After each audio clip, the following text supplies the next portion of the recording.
Sorry about that. Now we're into part number 2. So I'll continue on. So you can come in, instead of spiking it. So I'm talking about if the guy's passing and you think he's going to do a brush lane. Instead of spiking it and giving him a chance to get it back, you can either spike it really hard, so really spike it back hard, so it really comes back hard off him or through him, or this is what I do a lot. You kind of come out and you steal it. You attempt to, just as you would absorb that ball as it's coming in, you steal it. You kind of know exactly where it's going. You don't want to kind of waver at it kind of thing. You have to be, right in the spot where his pass goes. And people, they have good passes, they're consistent, so you can get really, have a good thought, have a good amount of confidence as to where that ball is going to go. And I've stolen lots of people's passes, Rico's, Terry Moore's. If there's a little bit of a soft lane in there, you can just, you can pretty much just play around if you want as they're playing with the ball like this, and all of a sudden if you think he's going lane, it's like bang, you get right in that right in that spot. You'd be so surprised how many times they hit you, and it's a really good effect on them too, because it's like you just totally flat out stole their pass, and then it brings down their confidence level a little bit. You got possession, now you can bring it over and do your stuff. So that's that bit. So that's we covered the things when you have the ball. What can you do? A few things when they have the ball. What you can do. Now finally, loose ball. Loose ball for me is all about anticipation. Now it depends on what type of player you are. If you're like a twitch player or like a jock player, that's really just all about momentum and speed, and not much strategy involved in the game. Then possibly being really aggressive with the ball is good for you, and just being really reactionary. For me, when I'm in that mode, I tend to be able to play both modes. I tend to be able to play that jock type player or that professor type player who needs to be slow, controlled, methodical. I can switch back and forth between one if one's not working.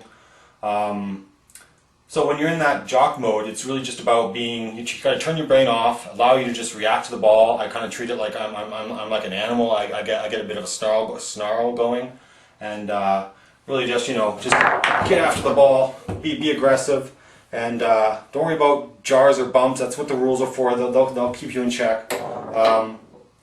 And just get after the ball, knock it down, or otherwise, there's if you want to be really positional and calm, just put that guy right where you think it's going to be.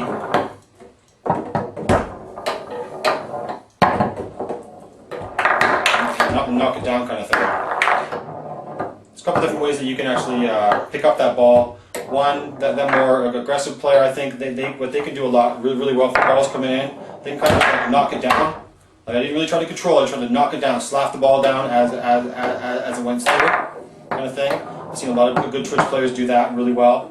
Normally I don't. I really like to put that guy right in the way. So if you're more methodical and that ball's coming through, then maybe you can just stay within your control, stay within your own tempo, your own game, and allow yourself to stay there just by reacting to where that ball is, anticipating, and then you'll be able to maintain your composure and play your game the way you want. And what else about loose ball stuff? Loose ball, especially in singles, it's really important. Have some thought as to when you're going to shoot, and if you get blocked or missed, where's your focus of attention when you jump up. If I'm doing a short push, I could jump up like that, and I know I could focus, jump up, and I'm down on this side. If I'm doing like a push kick, well then I know if I miss, it's going to be on that side somewhere. You can jump up and get to that ball.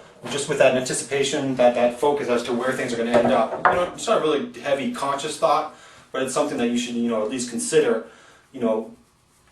Helps get those 1 or 2 extra blocks per game. So I think that's all I'll talk about now about the control aspects of things. It's not really my strongest point. I believe my strongest parts come in, where my knowledge comes in the next couple of stages of the 5 fundamentals, and that's setting up, and we'll talk about options within when you set up, and then within those options, how you read. There's different ways you can read. You don't always have to read the same way. So those will be the next couple of episodes. So hopefully you keep coming back. I'm kind of enjoying talking to myself here in my little foosball room. But I'm getting a few hits, so I'm getting a few interest and getting some good comments back. And I'll definitely be responding to those comments probably once I finish these more detailed 5 fundamental videos. And then who knows what else is to come. Thanks for watching.